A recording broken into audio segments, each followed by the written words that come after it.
Hey everyone, Judicial Watch President Tom Fitton here with our weekly update on social media. Thanks for joining us again this week. A lot to talk about. Nancy Pelosi and the January 6th scandal, and it is a scandal and involves Nancy Pelosi. I'll talk about that. We have a major civil rights lawsuit on behalf of a teacher who was fired for daring to criticize BLM rioting. We have another lawsuit over critical race theory, this time in our nation's military, and an important court filing in a related issue, frankly, which is required sex quotas on corporate boards in California. Yeah, that's what they're trying to do in California. And of course, Judicial Watch is taking the lead in court, opposing it. First up, I think I'm going to talk about is the January 6th craziness, which is the effort by the left and partisans, Nancy Pelosi and others, to take what happened on January 6th, that disturbance, and use it as a political vehicle and legal vehicle to intimidate, harass, and target and punish their political enemies. And to that end, they obviously tried to impeach President Trump, which was a big failure. And they've also instigated a new January 6th select committee in the House, which is, and the rules for the committee are written in a way to give Nancy Pelosi all the power. And to that end, Nancy Pelosi appointed Democrat members. One of the Democrat members she appointed was a Republican, ironically, Lynn Cheney, who infamously voted to impeach President Trump over the January 6th issue. Now, the Republicans get to pick their own people for the commission or for the committee. And Minority Leader McCarthy picked five Republicans, two of whom were Jim Jordan, who is the ranking member, the minority member leader in the House Government Reform Committee, or maybe it's Judiciary Committee. Doesn't really matter. He's a major leader in the House, and he's effective. Also is Jim Banks, who runs, he's head of what's called the Republican Study Committee, which is a big caucus, nominally conservative caucus in the House of Representatives. So another Republican leader. And Nancy Pelosi, looking at the rules, that she recognizes she has the ability to throw off members. And she said that Jordan and Banks can't be on the commission, can't be on the committee. So McCarthy, in response, he said that, well, there'll be no Republicans on the committee. You can go ahead and do this sham on your own. So that's where things stand. But I want to highlight something for you, is that this committee isn't just about politics. It's about your civil liberties, in the sense that you can expect the committee to target you, people you support politically, maybe your friends and family, over their support either for Donald Trump, questions about the election, or frankly, given the way the left is these days, questions about anything. Adam Schiff, as you may recall, Judicial Watch has been battling in court over.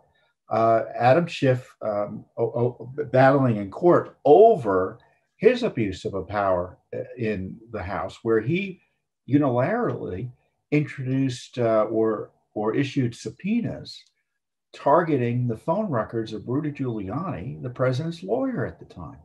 And he took those phone records secretly without court authorization and then published them. And, by taking someone's phone records, you can get other people's phone records, right? If you're talking to person X, Y, and Z, well, it looks like other phone records that he got as a result of this illicit act included Devin Nunes, a fellow member of Congress, John Solomon, a reporter, other Trump attorneys. Really abuse of power there. And of course, he published those records. And they, in Judicial Watch's litigation, have made the argument that Pelosi, Schiff House, has said they have unbridled authority to issue subpoenas for pretty much anything they want to do. So do you think they're not going to issue secret subpoenas here and not try to get phone records and not try to get internet records? Maybe even they'll get medical records. I don't know. So we can presume the worst in terms of being a clear and present danger to our civil liberties and our privacy and our constitutional rights. And on top of that, the corruption is that Nancy Pelosi should be investigated by, quote, any committee investigating January 6th, close quote. Because Nancy Pelosi, as Speaker of the House, has significant authority over the operations and security of the Capitol complex. And it was her decision-making, in part, that resulted in lax security, inadequate security. You may recall that the National Guard could have been used, the military could have been used, other options were available that were all rejected, it looks like. And so they had a police force that was undermanned for the situation. And Nancy Pelosi is responsible for that decision making. So is she going to be questioned? Of course not. So we've got now a completely partisan committee. Well, I shouldn't say completely, because Lynn Cheney, who was thrown out as leader of the Republicans, as a leader of Republicans, is on the committee. But it's essentially anti-Trump, anti-conservative, anti anyone who dares to question how the elections were handled, is now going to go to town. So that all being said, well, what to do? Well, A, we need to hold Congress accountable for what went on, figure out what really went on. And B, to the degree there needs to be an investigation of what went on, my view is the most concerning aspect of what went on, obviously, to the degree there was violence and other related unlawful activity, it's being pursued with a vengeance by the Justice Department in such a way as to violate, potentially, it looks like, based on every various press reports and other information out there, they're violating the rights of people who have been accused here, or treating them differently if they were involved in similar protests that resulted in illegal activity. I was at the Kavanaugh hearings. I saw the violence and the intimidation and learned of the assaults that were taking place by the left in their attempts to blow up the Senate and stop Kavanaugh from being confirmed. There was no similar Justice Department or federal investigation of the participants there. Typically what happens in protests like that, and I witnessed resisting arrest. I knew there were assaults that were taking place. They were obstructing the proceedings, just like it's being alleged on January 6th. But they didn't have any charges like the ones being brought. Typically, they got a $50 fine. They were released almost immediately, and they could even come back into the building at one point. That's what happened. Now, do I think that means that everyone who, for instance, assaulted a police officer should be treated with kid gloves? No, of course not. But of course, you already know that. You know that if someone committed a significant violent crime, they should be prosecuted. But you also know, I suspect, that people who walked up into the Capitol didn't commit violence to get into the Capitol, arguably didn't knowingly or practically speaking violate the law in doing so. Should they be treated as if they were violent criminals who are a threat to our nation? I don't think so. And so I'm concerned that some of the prosecutions involve that category of individual. So what is Judicial Watch doing? Well, we're doing what Congress, if it was honest, would be doing. We're doing what the media, if it were honest, would be doing. We'd be doing what the executive branch, if we weren't being corruptly run, would be doing, which is trying to figure out what really went on. For instance, we've sued for the videotapes, the 14,000 hours we're now being told of the videotapes and emails also from the Capitol Police and elsewhere of that day. Where are the videotapes? Where's the video? These are our documents. These are our videos. We paid for them. Don't tell us we can't have them. We're in court over it. We're suing for information on the death of Ashley Babbitt. Who shot Ashley Babbitt? Why is that a secret?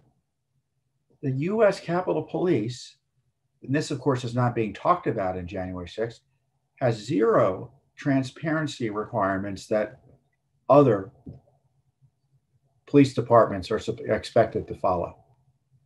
U.S. Capitol Police is not subject to the Freedom of Information Act. We've had to sue them directly to get access to information under a different law, the common law right of public access to government documents. So you can imagine how that's going to be a challenge. No one's talking about the lack of transparency from the police department. Who shot Ashley Babbitt? Can you imagine another shooting where the police officer's name would be not disclosed, or we wouldn't get any report about what happened? So we sued, and I suspect we'll file additional lawsuits, the DC Police Department, which presumably would have investigated this, for information there. We sued on the death of Officer Sicknick. Remember, the left lied and the leakers lied that he died as a result of being pummeled and smashed on the head with a fire extinguisher, when in fact, we now know he died as a result of a stroke that took place well after the event. And it was only after we sued did the Office of Medical Examiner for DC finally release the final report that he had been sitting on, it looks like, that Officer Sicknick died of natural causes, which of course hurt the narrative about January 6th that those rioters murdered a police officer. They didn't. You know, the left isn't happy with the truth. I mean, just think, let's say, look, your opponent's political supporters engage in violence. Now, from a political perspective, what are you going to do? You're going to try to take advantage of that. And so what do you do? To me, at least if you're honest, you say, this political movement resulted in violence, and here's the violence. But that's never satisfactory for them in terms of just sticking to the facts and trying to make your political case within reason. They have to say, oh, no, they murdered police officers, when in fact that didn't take place. And it's still being talked about as if that happened. And then we had the news about General Milley, who is the chairman of the Joint Chiefs of Staff, who is a political operative, even though he's supposed to be a military general who doesn't involve himself in politics. He's seemingly leaking that he was calling Trump and his supporters Nazis. I mean, the variations of the theme.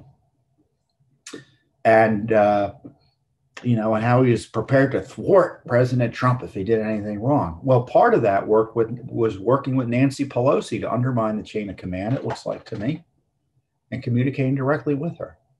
And so we asked for and have sued for information about that communication. Nancy Pelosi calling the chairman of the Joint Chiefs of Staff to think of ways to thwart President Trump from launching nuclear missiles. That's just crazy town, isn't it? Crazy town. And they're hiding the records from us. So this is what I love about Judicial Watch. This is the sort of thing that Congress, for obvious reasons, isn't going to do because they have a political narrative, at least the majority leading things. The Republicans don't have the power to investigate it even if they did. And we all know how that goes even when they do have the power. So it's up to Judicial Watch to come in and again do the heavy lifting on what the left tells us is the most important day in American history, January 6th. Well, if it's so important, why is Nancy Pelosi hiding records? Why is the Biden administration hiding records? Wouldn't they want all the truth to come out? No, that's not what this is about. That is not what this is about. So I go over this again because A, it's important, and B, your rights are at risk because they're using January 6th in addition to other policy debates, COVID, elections, it doesn't matter, cultural debates, to as an excuse to surveil, censor, and suppress you, not only just online, but at your banking, at your post office. We sued to get the post office is monitoring social media posts. That was the report. We sued for that. We had information that banks were turning over financial data on countless American citizens just in a freewheeling way to the FBI. We sued the FBI. So as Congress fights over the makeup of this January 6th commission, Judicial Watch is out there actually with its nose to the grindstone trying to get the truth. And we're in court now on your behalf and on behalf of the rule of law and our constitutional order. And I'm proud to be able to do it. And I don't just say that because I'm president, because I'm a citizen. And I'm a patriot. And what an honor it is to be able to be at an organization and help lead it on these core issues related to our Republican form of government.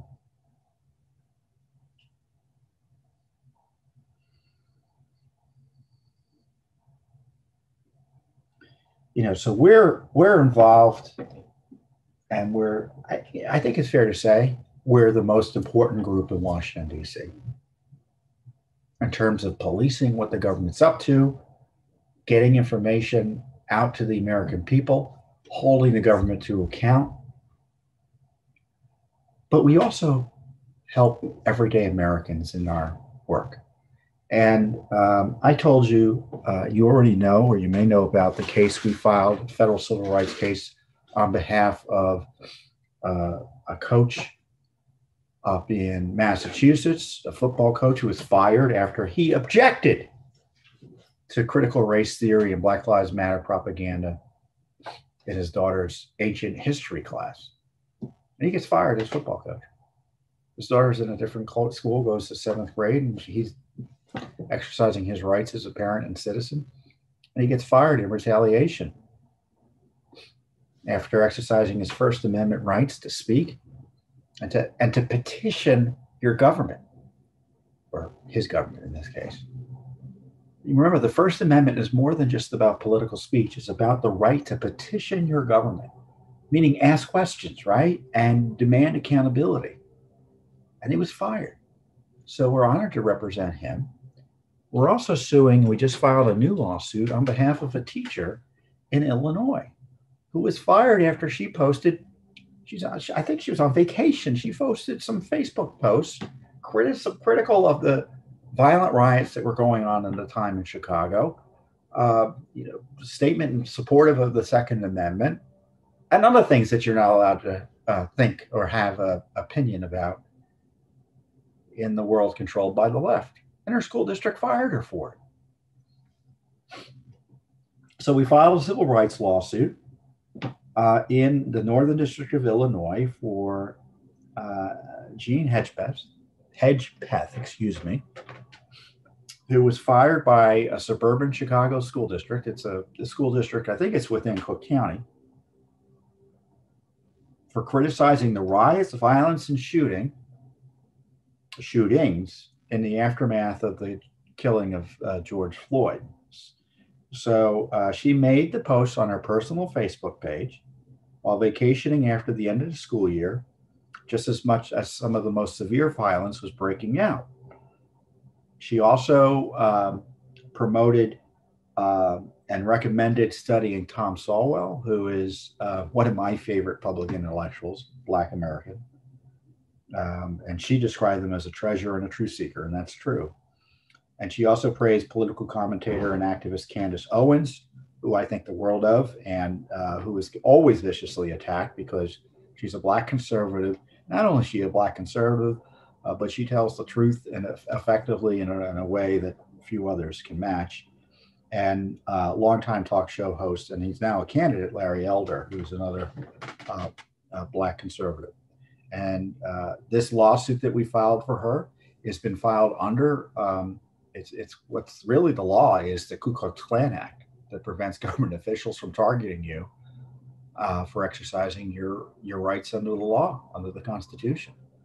And it's a First Amendment related claim. And this is, I'm going to read from the complaint.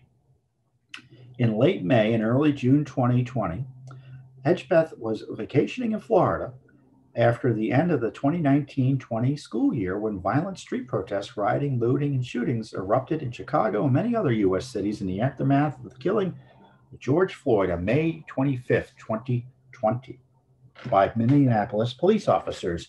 In Chicago alone, 82 persons were shot, 19 fatally, over the May 30th, 31st, 2020 weekend. On May 31st, 2020, which the Chicago Times sometimes described as the most violent day Chicago has seen in 60 years, Mayor Lori Lightfoot, who, by the way, we're also suing for a reporter who was denied access to her based on his race, so that's another civil rights lawsuit, asked Governor J.B. Pritzker to deploy the Illinois National Guard to the city. That same day, Hedgebeth posted the following photos of herself on the beach in Florida, along with the comment, I don't want to, and the photos of her are sitting on the beach with her sunglasses on, having a good time. I don't want to go home tomorrow. Now that the Civil War has begun, I want to move.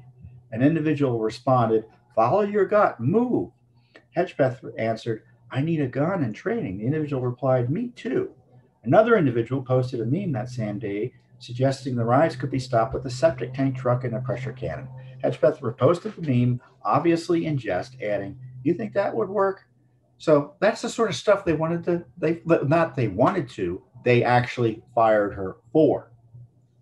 On or about June 1st, 2020, she posted the following comment on Facebook in the course of an exchange of posts begun the previous day with the third individual. And this is what she wrote. And I'm going to share it with you because it highlights the outrageousness and the obviousness of what they didn't like about what she was saying. I am about facts, truth-seeking, and love. I will speak on any topic I choose because I live in a free country. I find the term white privilege as racist as the N-word. You have not walked in my shoes either, so do not make assumptions about me and my so-called privilege. You think America is racist, then you've been hoodwinked by the white liberal establishment and race baiters like Jesse Jackson and Al Sharpton. Travel the world and go see that every nation has racism, and some more than others, but few make efforts such as we do to mitigate or eliminate it. I have lived and seen the people I am informed by about the Black experience in America are actually some of the smartest people in America, and it so happens they are Black. I highly recommend studying Thomas Sowell, who's now retired and in his 80s, a treasure, a truth seeker, does real research and analysis. Candace Owens is one of the smartest and most courageous women in America, and Larry Elder speaks the truth about with a great sense of humor and facts. She capitalizes facts, not feelings. They are who I listen to when it comes to facts about the Black experience in America. Don't you think that there is a deeper problem than racism when 50% of murders in America are committed by 13% of the population? Do you think that there might be subtle genocide of Black babies when most Planned Parenthoods are put in poor neighborhoods and that 30% of abortions are Black babies? Black women only make up 7% of the US population. The greatest power you have about what you believe, the greatest power you have about is what you believe about yourself. What have Democrats, mainstream media, intellectuals, and ivory towers been telling the Black community to believe about themselves for 40 years? Wake up and stop believing them, then things will change. All of her posts were on her Facebook page, her personal Facebook page. None of them identified her as a teacher, nor did she post them in her capacity as a teacher. So these political statements that she was making about the Second Amendment, about pro-life, about her agony for the Black community, her praise of Black leaders, her concerns about crime. You may agree or disagree with them, but they're obviously First Amendment obviously statements protected by the First Amendment. They called her in. They said they were investigating. She came back from vacation. They said they were investigating her for her Facebook posts. And she was fired 6 weeks later by a vote of 5-2. You know, when she went in and talked to the initial investigator, she said that this was on my personal Facebook page, and they were made out of school. And she expressly noted she has First Amendment rights to make statements like this. I mean, it wasn't like she was in school saying this. She's on vacation. But they fired her anyway by a vote of 5-2. So at least two people didn't ignore the record before them. And as I said, the school district took what could have been a teachable moment about respecting diversity of viewpoints, because the left targeted her over those statements. They figured out, I guess, she was a teacher and went after her. And they had this, and the school district started perusing her social media. Again, teachable moment about respecting diversity of viewpoints, and they turned it into a clear civil rights violation. Jean Hedgepeth has every right to express herself freely and openly on her personal Facebook page outside of school about matters of undeniable public concern. Firing her for opposing lawlessness, speaking out about gun rights, praising Black conservatives, and criticizing Democrats and tenets of critical race theory violated the First Amendment, and the school district and district officials who did so will be held accountable. And we have a counsel out there that we're working with, Christine Svensson, who's worked with us on other cases out there. She's just a great attorney, very, very, very reliable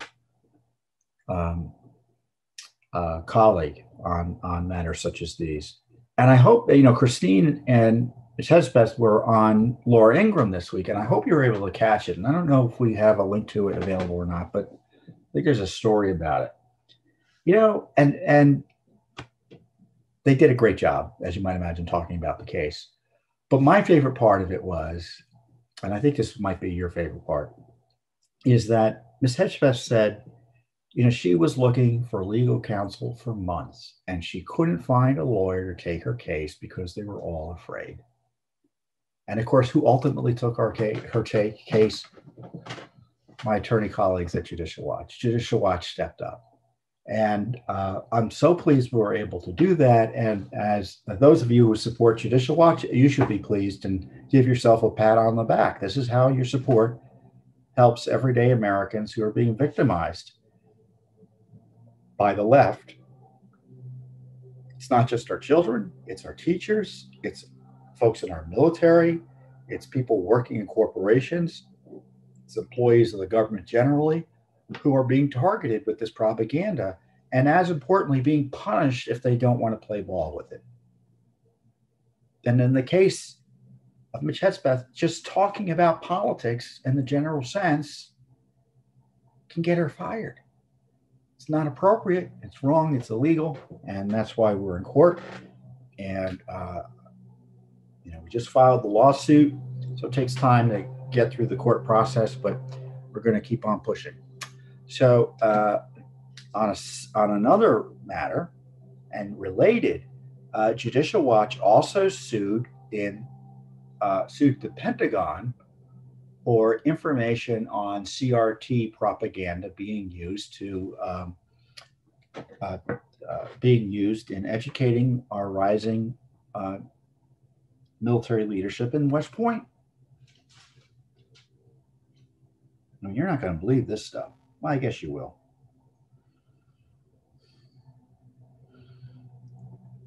We filed the FOIA lawsuit, and again, this is the Freedom of Information Act, which those of you who don't know, and I assume that people know what I mean. But the Freedom of Information Act is a federal law that allows groups like Judicial Watch and individuals and others to ask questions of the government. Give us documents about topic X.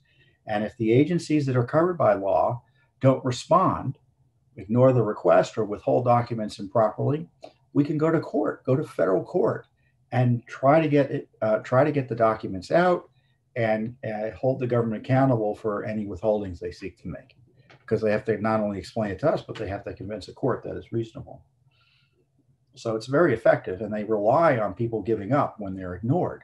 And what Judicial Watch has done, which is part of our brilliance here, dare I say it, is that we sue. We sue for documents. We sue for documents in numbers, in terms of lawsuits, that make us the number one Freedom of Information Act litigator in America. Number one.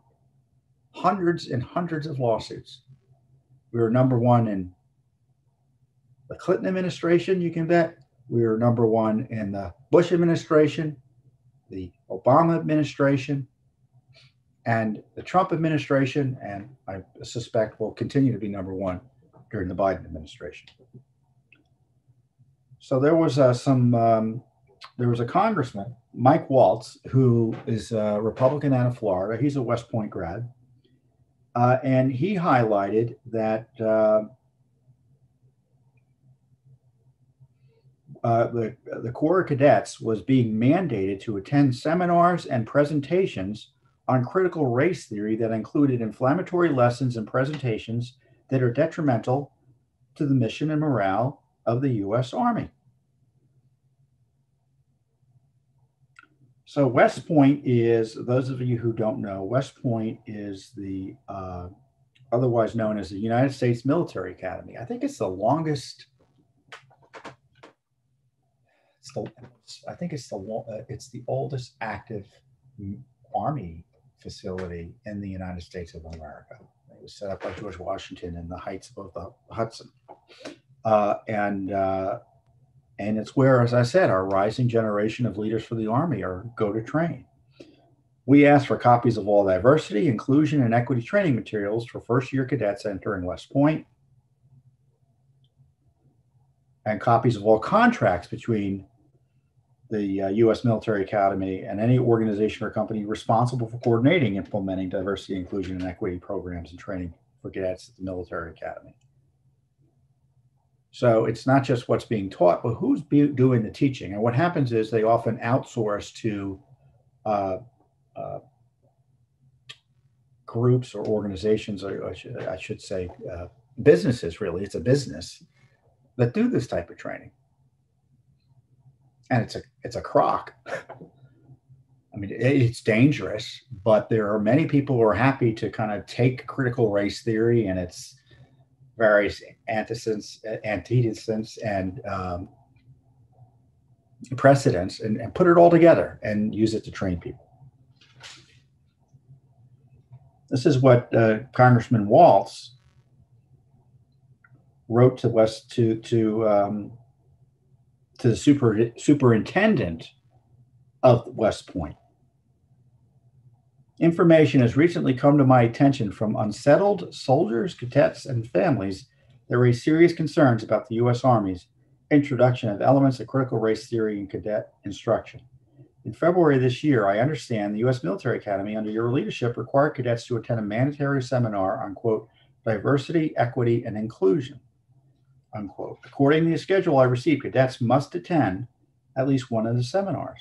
I was provided a presentation slide from one of the workshops with the title White Power at West Point and Racist Dog Whistles at West Point. Additionally, another presentation shared with me depicted a lecture by Dr. Carol Anderson of Emory University with the title Understanding Whiteness and White Rage. So this training is obviously CRT training, and it's designed to propagandize and racially target entire categories of people at West Point. They want to brainwash our incoming Army officers. And as I said in our statement, critical race theory is racist, anti-American, and repackaged Marxism. It has no place in our military, let alone the storied heights of West Point. The Pentagon needs to immediately follow the FOIA law so that American people can fully understand and stop the extremist indoctrination of the U.S. Army's rising leadership in West Point. Do you agree? Well, call your congressmen, call your senators, support Judicial Watch. They're going to keep on doing this unless they are stopped or exposed. And usually the stopping comes only after they're exposed. Because as you can see from the media and the kind of defensiveness of the left on this issue, they're trying to say it's not critical race theory, and then they're trying to say, well, we're just teaching about slavery. We're not just teaching about slavery. That's obviously not the argument. They're trying to say it's a communist approach that you're inherently racist based on your race if you're white. And if you're black, or another minority, you need to understand that you're oppressed simply by the color of your skin. There's nothing you can do about it. And that our whole system needs to be reorganized, generally along communist lines, to address that problem. That's what it's about. I'm sure I'm not giving you a perfect analysis of it, but it's a good thumbnail. And they're teaching it in our military. They want to destroy our military. This is a revolutionary approach, revolutionary dogma, straight out of the Marxist playbook. I mean, we've been exposing it for years at Judicial Watch. Now we know it is critical race theory, but this racialist approach has been part of the left's agenda for years. And this is a good segue into our next story, because it's not just a racialist approach, it's categorizing people by their immutable characteristics: sex, race, other, ethnicity, sometimes age, right? Disability. It's all part of that mix to overturn the system. And in California, they decided that they want women on the boards of directors in greater numbers. So rather than taking a lawful approach to encourage that women are represented in numbers that people think are appropriate, by saying, for instance, okay, what sort of requirements do we have to get onto a corporate board of directors? Well, are all those requirements necessary? Are they reasonable? Do they unfairly make it or unnecessarily make it harder for women to be considered or apply? That's how you address some of the disparities to the extent they're there and need to be addressed. One way you can't address those disparities under law, assuming those disparities actually exist, and I don't think California even showed that, is require a quota based on gender or race or something else. And that's what's going on in California. And we sued to stop it because California state law doesn't allow it. And we represent taxpayers in a case to try to stop that discriminatory activity from taking place. And we filed an excellent brief. Our attorney colleagues filed excellent briefs on this. Our case is asking a California court to rule that the state's quota for women on corporate boards is unconstitutional, and we're seeking to permanently enjoin it. Now, they tried to stop the case from moving forward, and we beat that back, thankfully. So we're now coming around. There's going to be a reckoning in court one way or another for this soon. We filed the case back in August of 2019, so now it's nearly 2 years. So, it shows you that Judicial Watch, we can't just, a lot of folks who are online and start yelling about stuff, they move on. We don't move on. I mean, when we say we're investigating an issue or we file a lawsuit over an issue, we got to be careful, right? Because when you're in court, you have to be able to pursue it beyond the latest media cycle or the latest internet news cycle. So Judicial Watch is doing the heavy lifting beginning in 2019. I can guarantee you that the prep for the lawsuit took several months. And it won't end, at least for another year and a half, practically speaking, even if we win. And I say that because, when I come on and I talk about, well, Judicial Watch did this FOIA, we did this lawsuit, there's a lot that goes into it. And we don't give up. Sometimes we have to give up. You don't always win in court, or the court says, oh, no, they can withhold a document. You can't get a Judicial Watch, but it takes time.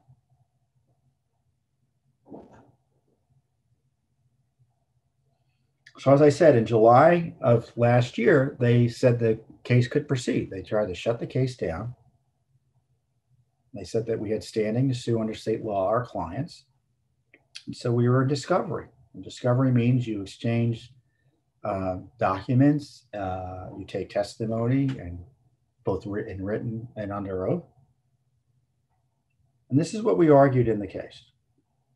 There can be no doubt that SB 826, which is the gender quota law, employs a suspect classification gender to differentiate between similarly situated persons, current and prospective members of corporate boards. The legislature has decided that there are not enough women on corporate boards for its liking. So it enacted SB 826, which requires that corporations have a minimum number of women on their boards. SB 826 treats current and prospective board members not as individuals, but as members of two groups based on their gender. Women may compete for every position on a corporation's board, yet men are excluded from competing for those positions reserved for women. No matter how strong a male candidate's qualifications might be, he is never afforded the opportunity to compete with female candidates for every board position available, but instead must compete only for those board positions for which there is no gender preference. In this regard, SB 826 creates the same type of quota system for seats on corporate boards that was found to be unconstitutional for seats in the medical school class at issue in Regents of the University of California versus Bakke. And Bakke, I think I'm pronouncing it right, is a famous Supreme Court decision that explicitly prohibits racial quotas. Countering the state's claim that the quota is necessary to boost California's economy, this is all their excuse for discrimination. Improve opportunities for women in the workplace by discriminating, and protect California taxpayers, shareholders, and retirees by discriminating. Judicial Watch argues the requirement of necessity is also absent. Does California really need to impose a gender-based quota on corporate boards to improve its economy, to improve opportunities for women in the workplace, to protect taxpayers, shareholders, retirees, or improve corporate sustainability, or preserve public confidence? Are the tools available to the legislature really so weak or so limited that it must resort to gender discrimination to achieve those goals? To state such a claim is to refute it. Nothing in SB 826 legislative findings or legislative history demonstrate that the legislature had to resort to a gender-based quota system out of necessity to achieve its goals. And we say diversity for diversity's sake is never constitutional. I'll say it again. Diversity for diversity's sake is never constitutional. Quote, preferring members of any one group for no reason other than race or ethnic origin is discrimination for its own sake. This, the Constitution forbids. Quoting the Supreme Court. Defendants' diversity for diversity's sake argument will not save SB 826 blatantly unconstitutional quota.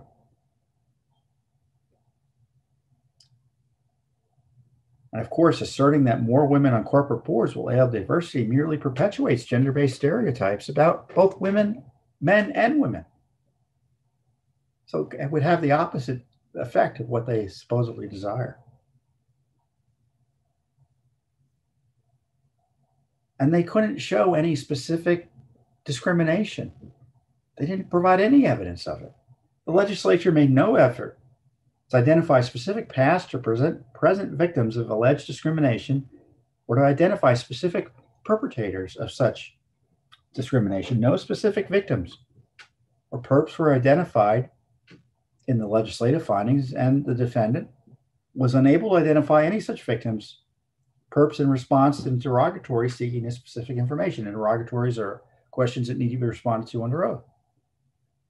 In response to an interrogatory asking the defendant to identify specific victims of discrimination, the defendant responded generically, identifying women, corporations, California taxpayers and retirees, and shareholders and investors, as well as the economy. So we highlight the law is not actually remedial, does not restore victims of alleged discrimination to the position they would have occupied absent discrimination, because no effort has been made to limit the legislation's remedy to such victims.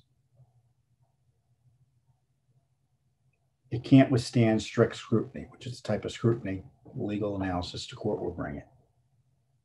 And Governor Brown, the former governor of California, he knew this was bad when he signed it. He wrote in his signing statement, serious legal concerns have been raised to the legislation. I don't minimize the potential flaws that may indeed prove fatal to its ultimate implementation. He signed the bill anyway, noting, nevertheless, recent events in Washington, D.C. and beyond make it crystal clear that many are not getting the message. So Brown, contradicting his oath of office, signed a law he knew was illegal because Donald Trump is in office. I mean, Donald Trump has been used to justify leftist lawlessness in so many ways. And you think it's just in DC? No, California pointed to Donald Trump being president to require illegal quotas for women on the corporate boards. They thought that would be a justification. Constitution be hanged.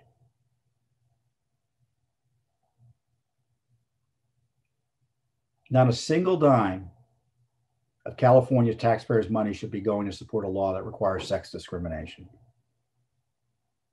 The law is not only unconstitutional, but morally wrong. So when we oppose quotas, we are on the side of moral right, and the other side is on the side of a moral wrong. So our clients are asking the courts, they're taxpayers who don't want tax dollars spent on enforcing and promulgating an illegal law. California's Constitution prohibits sex discrimination. So we're just asking for the court to apply the Constitution here. Now, we also have another lawsuit because gender quotas wasn't enough for the leftists running the legislature. They passed a bill subsequent for quotas related to race, ethnic, and sexual preference. Oh, and transgender status. So there are quotas for that we're challenging. And there's a new game afoot at the federal level, the Securities Exchange Commission, to allow NASDAQ essentially to require race and gender quotas on the boards of corporations listed on the NASDAQ exchange. They say they're not enforceable, but essentially it's practically speaking, it is, they're not mandatory, but practically speaking, they are. So this is what Judicial Watch does. Isn't it great? And, everyone thinks the left, well, they're civil rights leaders on the left. I'm a civil rights leader. Our lawyers are civil rights lawyers. These are civil rights we're advocating for. Frankly, Judicial Watch does more true civil rights work than many of the organizations that the media will say, oh, that's a civil rights organization. Judicial Watch is a civil rights organization. I'm a civil rights leader. And you support a civil rights group. Just remember that. I'm sure the left will go crazy. I'm sure I'll get an angry tweet or two or social media post because Tom Fitton said he's a civil rights leader. It's true. We're defending the First Amendment rights of Americans. Fourth Amendment, we've defended the Fourth Amendment rights of Americans.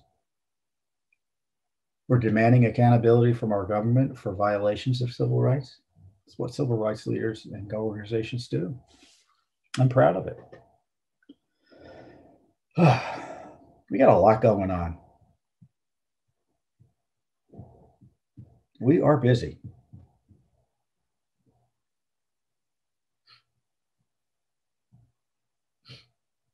And I'll tell you, as an aside, this is again, I'm now on the president of Judicial Watch. This is what I love about Judicial Watch. We're kind of always doing everything. You know, I'm just like you. A lot of my colleagues are just like you. And you're reading a newspaper or you're seeing a story online, and you say, "Boy, what's going on there? That's outrageous." And what's great about Judicial Watch is you see all these terrible things going on, questions you have about evident corruption. Why isn't anyone doing anything about it? And I get to go into the office. My colleagues get to come into the office and do something about it. And so we're investigating everything. And I say that half jokingly, but not really. There's nothing we're not investigating. And to that end, we've got a series of FOIA requests and lawsuits that the left fears to file. And the media refuses to ask questions about COVID, about China, about Wuhan, about all sorts of things related to the response to the COVID epidemic and its origins and the corruption associated with the handling of the COVID pandemic. And as I've said before, we get documents that no one else is able to get. For instance, we got documents about the funding of Wuhan showing it was longer in time and more extensive than Fauci had testified to, showing that the Wuhan Institute, the Institute of Virology, was asking our government for help on disinfectants. They didn't have a good disinfectant for the level 4 lab. Completely crazy stuff. Found documents showing that Fauci personally approved a press release by WHO that went out of its way. They said, you know, please note, we praise China here. We especially praise China. And that China helped implement confidentiality terms related to our investigation of COVID. So the Chinese were telling government officials they couldn't tell the American people about what they were finding.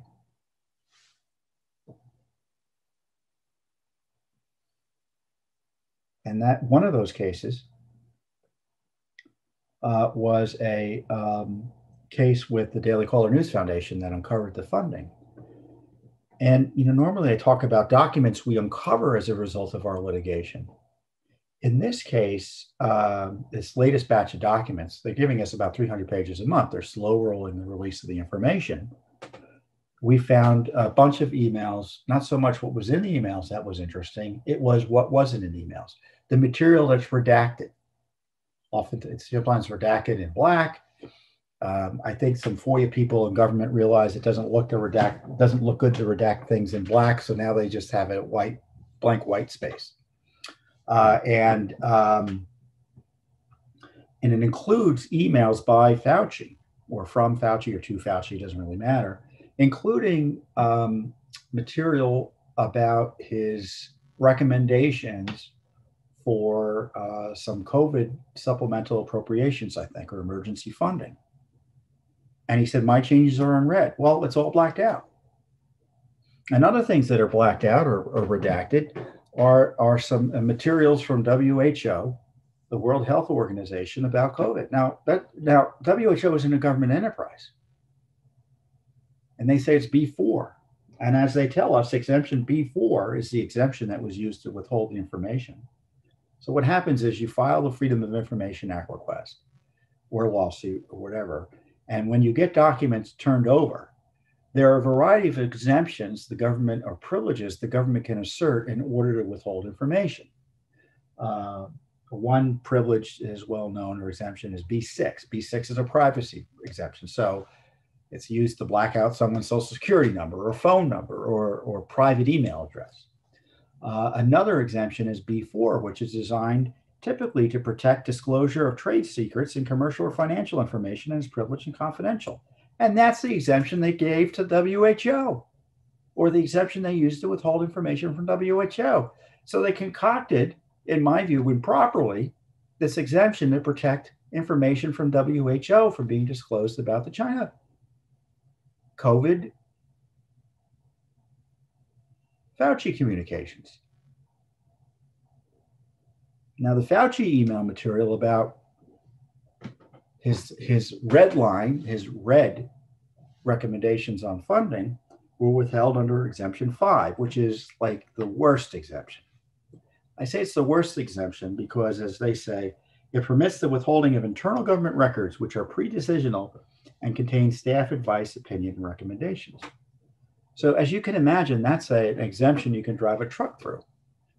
Everything the government does, much of it is pre-decisional, right? And they don't want that coming out because it would chill government deliberations. But from a public perspective, it would actually inform our ability to evaluate government deliberations and probably make the government more efficient and careful about its deliberations.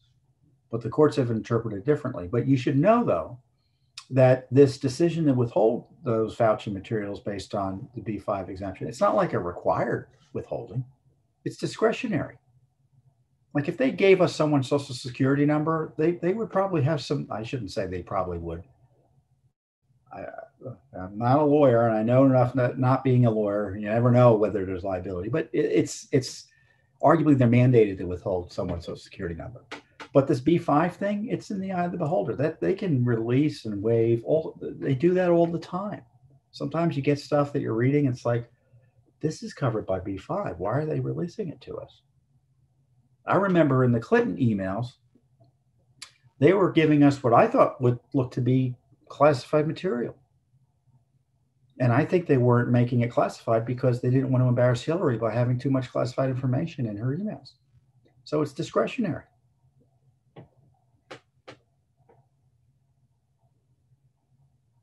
So as I say, this sort of hiding, dodging, and stonewalling is one reason why trust in national authorities is at a low time, near an all-time low. Fauci's agency is in stonewall mode and has granted the corrupted WHO a special secrecy exemption from FOIA. So I want you to remember that the next time you see Fauci testify. He was testifying, got into a fight with Rand Paul, the senator, over Fauci's dissembling on Wuhan funding and gain of function research.